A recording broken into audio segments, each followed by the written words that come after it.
Deb Haaland, you were raised in a military family. Your mom was in the Navy and your dad was a Marine. You're a lawyer and you're a single mom. You raised your daughter, and at one point with the help of food stamps. You were the state party chair from 2015 to 2017, and you helped flip New Mexico's House back from red to blue. Hell yes. Finally, you led the New Mexico Democratic Party's divestment from Wells Fargo because of its investments in the Dakota Access Pipeline, and you were active in the Standing Rock protests. So, like, do you ever do anything with your free time? Well, first I just want to make one correction. I'm not a lawyer, just FYI. Oh, she That's says okay. proudly. I'm law trained, and but I'm not a lawyer. And of course, we don't need any more lawyers in Congress anyway, right? We don't need that. But I will tell you, what we do need to do. We need to start mowing down on some of these hot sauces. Okay. And they say that spicy food creates a window to the soul. Who said that? I'm sorry. Someone so wise said that. And so we're going to see if that's true. Okay. So are you in? I'm in. You know, before we start, though, I don't have my glasses on, so I can't read if all of these hot sauces were made in New Mexico. And so I just want to ask the question, are we supporting New Mexico companies right here on this? And that would be the first official Deb Haaland burn of our discussion. So cheers to you, Deb, and let's eat some hot sauce. Okay. I'm going to go ahead and let you get going on the secret aardvark. Okay. And as soon as you feel like you have had enough to know what it's about, maybe you know it's secret, I have a question for you. That wasn't too bad. Oh, not too bad. It was burning my tonsil. All right. I understand you used to own a salsa company. I did. So what I'm wondering is this interview rigged against all the other candidates? And tell us about that. So I graduated from UNM with an English degree. And so what else do you do with an English degree but start a salsa company? And but the truth be told, my daughter was born 4 days after I graduated from UNM, and I wanted to do something where I didn't have to put her in daycare. I went through all that trouble to have my baby, and I wasn't about to give her up for a minute. So her and I, we embarked on this really wonderful journey, and she and I rode around New Mexico delivering cases of salsa to home, to independently owned stores, and that's what we did. She learned the alphabet while we were driving on the roads of New Mexico. Right on. All right, you're not going to distract me from this process. We're going to move on to number 2, which is called Queen Majesty. It's a Scotch bonnet and ginger hot sauce. Sounds lovely. It sounds painful. Let's give it a try. And we do have milk and water here. Not that you need either one of those, but in case you do, or in case you want to make me feel better. I will keep the water close by. All right. Okay, Rachel. All right, See Deb. your chip. Okay, Deb. I actually have some on This is here. how it's going to go. This is how it's going to be. Cheers. Cheers. All right. Delicious. Very nice flavor. Super hot. Who's your greatest political superhero and why? My greatest political superhero, I will have to say, is Shirley Chisholm. Yes. The first African-American woman in Congress. She won her seat in 1968. And she boldly ran for President of the United States back when no woman thought about running, back when no black woman thought about running. And she did it with pride and just a tremendous amount of courage, and I have to admire her for that. I'm gonna take a chip. Okay. I'm gonna pick my little cup up. So this is ghost pepper blueberry, and it's like 9 million on a scale of 1 to 10. So let me know what you think. Ghost pepper and blueberry. Okay. I'm not sure what a ghost pepper is. It's like fruit fire, like fire fruit. You know, I'm still okay here. So. I know, I'm noticing. We're not quite half, so noticing I'll that. see. We might have to start double dipping. What is your personal takeaway after the election of Donald Trump as it relates to what not quite a majority of the American voters are apparently saying that they want and need and expect in a president? With respect to Donald Trump, I am ready to call him out any second of the day, and I've done that since he announced his campaign, and I'll continue to do that. He doesn't speak for New Mexicans. That's pretty much what I can say.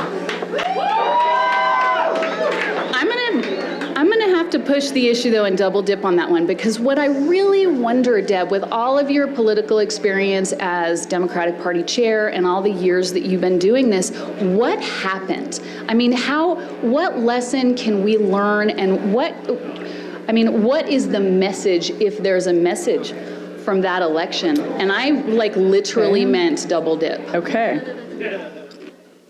The people that voted for Donald Trump were lower income workers who have felt that our country has left them behind. They were angry, they wanted something different, and the Democrats should have been the ones to give them something different. I think that the Democrats need to double down on supporting working families. We need to raise the minimum wage. We need to make sure that every single person in this country has health care so that they don't have to worry about going to the doctor.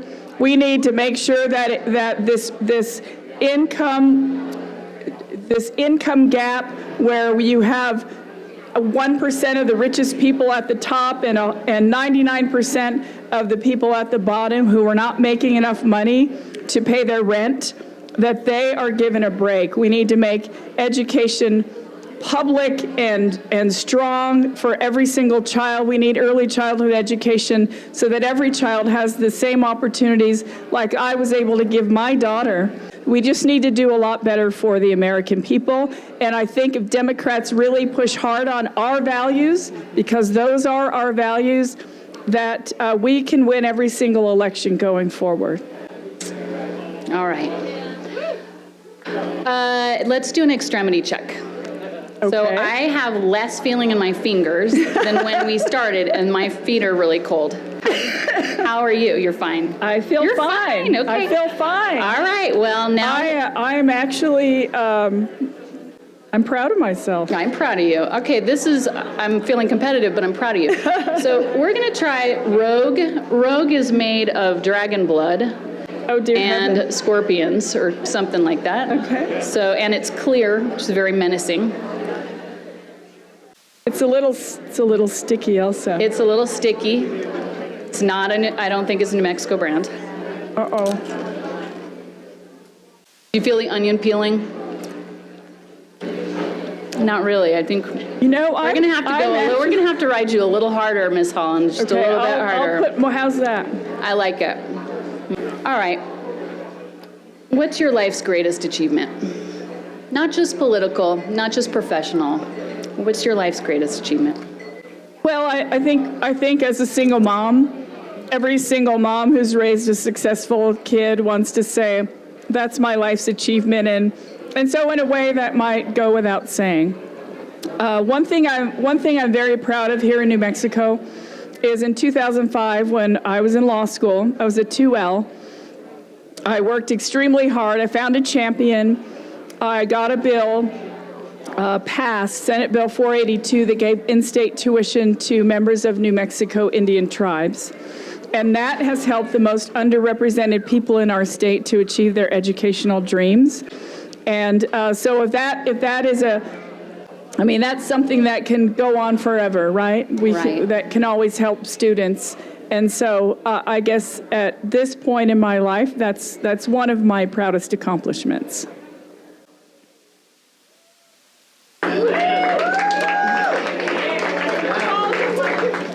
Let's see if there are clapping for you after we try Cajon's Trinidad hot sauce. Well, I really want to make a point that I really loaded up that chip that time. She did. So. I mean, she did, but that was then, and this is right now.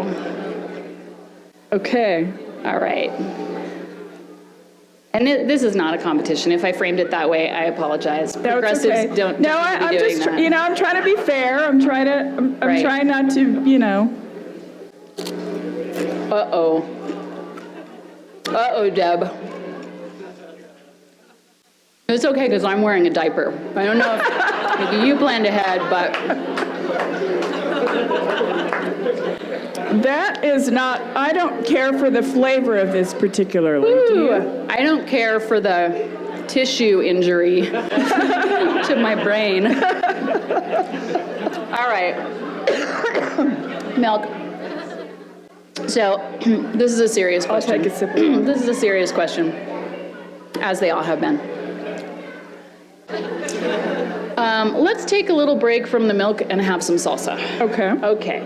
This is called Holy Jolokia. It's from New Mexico State University, That's wonderful. which happens to be in New Mexico. Let's give it a go. From the Aggies, that's good. From the Aggies. Go Aggies, Good, but good. not as much as Go Lobos.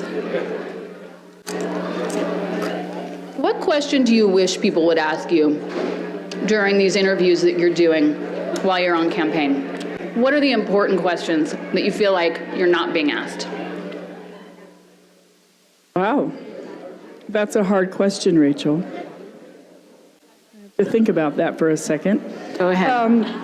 Well, I mean, a lot of times people don't ask, how's your campaign going? How are you going to win this election? That's a question that doesn't get asked a lot. How are you going to win? I am going to win the state convention on March 10th. That will give us a tremendous amount of momentum going forward into the primary election, which is on June 5th. We're going to raise the money that we need. We're going to run a stellar field program. That means we're going to have volunteers knocking on doors and making phone calls and making sure that every New Mexican knows about my candidacy and that I'm ready to go to fight for them in D.C. Just one more for you. Okay. I think it might be named after you. It's called Mad Dog 357. Boy. I hear bad things about it. Like super bad. Well, so far I've done okay. If this is You have. If this is like the 1% of the hot sauce, then I'm probably not going to do well, but I'll give it a try. All right. And while you're getting in there, and you're not skimping, you're sniffing it. I'm That's trying. smart. I'm trying to Smart. be I fair. can't smell because I can't use my nose anymore. You ready? We'll go at the same time. Yeah, you do. You have a lot on there. You have a lot on there. Okay, 1, 2, 3. Okay. Last question. Who would win in a foot race? You or any other candidate for CD1? Of course I would win Tell us why. because I'm a marathon runner. Because I'll train now. No, I'm a marathon runner, and I feel very confident about my ability to win a foot race. I have a whole wall full of medals from when I finished marathons, half marathons, and 10Ks and things like that. So, and that was really hot. That one got me. Deb Haaland, it's been a pleasure. You've run me ragged. Thank you.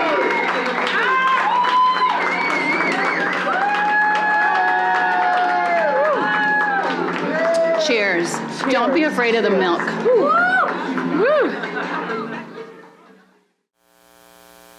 Thanks for joining us for the hot seat. I'd like to give a special thanks to Sister Bar. Thanks for your hospitality. Thanks for your security.